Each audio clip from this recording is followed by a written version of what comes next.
Well, remember when it was difficult to find a house in Savannah because so many homes were being sold before even being listed?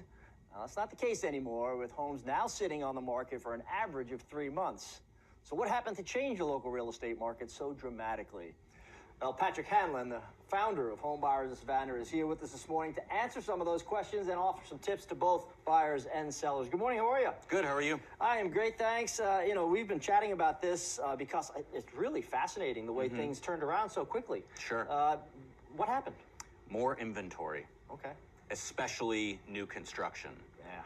With you living around here, everyone probably drives by or lives in one of those subdivisions where they keep building and they keep building and building. Well, with all that new inventory, buyers now have more of a choice. And if you're selling, there's more competition. So we're starting to approach a healthy market.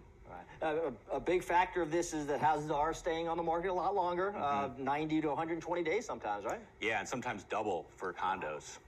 Why would condos be different than single-family homes? Well, the HOA fees can scare a lot of people off. Also, some of these older condo associations put off repairs and maintenance. So the folks now living there are having to put up more money to take care of that. Now, if you're looking to buy into that HOA, that right there might discourage you from making an offer.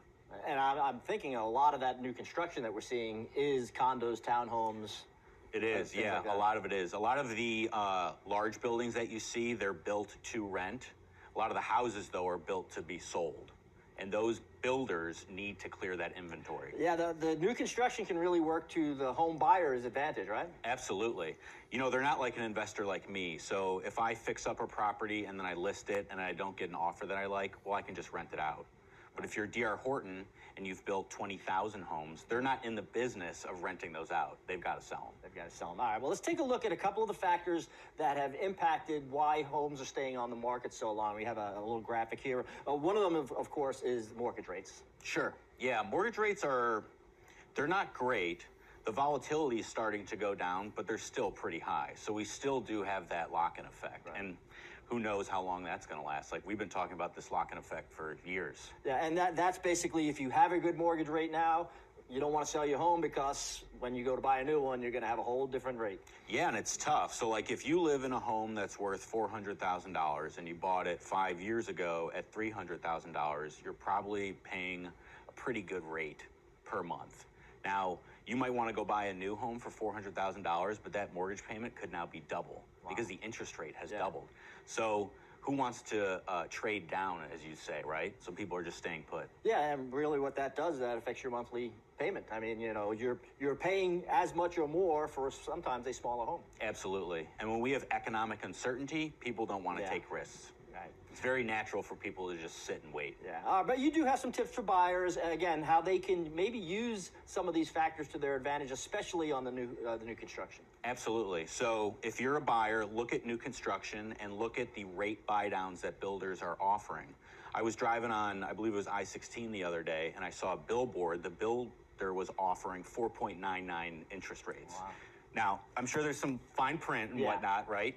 But these builders at scale are able to offer interest rates that you otherwise couldn't get if you're purchasing a home that had already been built. So I say, go look at those homes in the subdivisions and take a close look at what those mortgage rates are, because that's a really good rate to be getting right now. And I don't think our rate's going to come down to that anytime soon. Yeah, as you mentioned earlier, those major home builders have great incentive to try to get some movement on those properties, so they are much more likely to offer some rebates and some buy downs than others. Absolutely, and they're just sitting empty. They can't afford to have all this inventory that's empty. They have got to get rid of it because, just like us, they've got holding costs. Patrick, any way to predict where we're going from here, or just kind of more of the same, just continuing to see homes? I'm not foolish enough to make any too big predictions. I will say, though, we're starting to enter a period where the rates are less volatile. Okay. So if you are shopping around and you're shopping for mortgage rates, I would at least take solace knowing they're probably not going to change dramatically, because no one wants to get a rate at 6 and then next week it drops down to 5. Right. But that's unlikely to happen. Sure. That's great information. Buyers and sellers will both benefit from all that. Thank you so much for being here. Thank you. Happy Labor Day, and hopefully we start seeing some homes being sold on the market here real quickly.